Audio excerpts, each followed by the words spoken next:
professional artist needs a website because the social media platforms are under control of algorithms, but your website is under control of only you. Here are the 5 things you need on your professional website. The first one is, of course, your artwork. This is the perfect place to display your artwork in the format that you want. Make sure that your pictures are under 1 megabyte so that they can load much quickly. Also, make sure that they are clear scans or clear photographs of your drawings. Probably you noticed that the colors or how it looks changes when you take the photo.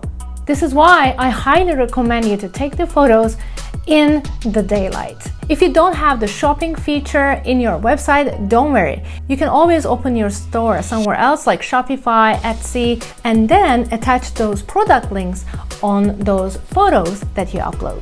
Number 2 is definitely the contact info. You need a contact form because people might want to reach out to you for different reasons. It might be for collab, it might be for commission work, or it can be just to get information if you have any classes or not. You're gonna say that, oh, you know, it's on my Instagram already, people can message me, but don't forget, your website will be visible on Google. So let's say if on Google they type in acrylic classes or oil painting artist around me, then your name might come up.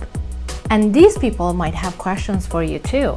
And don't forget, there are still some people who doesn't have social platforms and yet might be interested in your art. Number 3, your sales page. Every web page needs a sales page. What is sales page? It's basically focusing on your products or your services.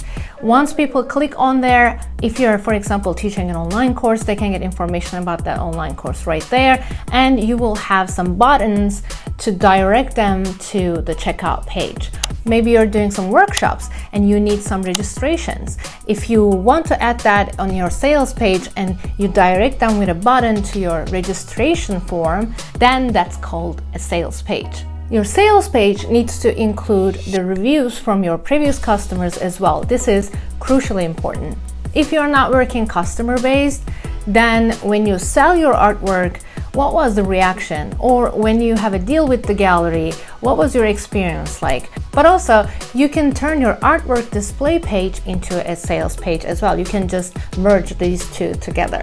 Number 4, your blog. Blogs are perfect for driving traffic to your website. People are getting more and more information from blogs every day. For example, one of my blog posts went viral and I'm getting the highest number of traffic from Google with this post right here. Because when you type into Google the difference between charcoal pencils, medium, hard, and soft, my blog post is listed as the first result. Your blogs doesn't need to be really long, very detailed, but it is necessary to have a blog and write about art.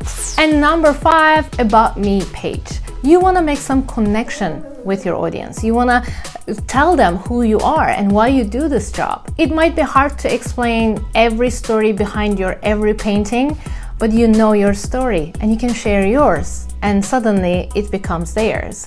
Your story might resonate with a lot of artists or art lovers. We talked about the platforms that you can sell your art on, and you can link those platforms or these stores to your images, we said.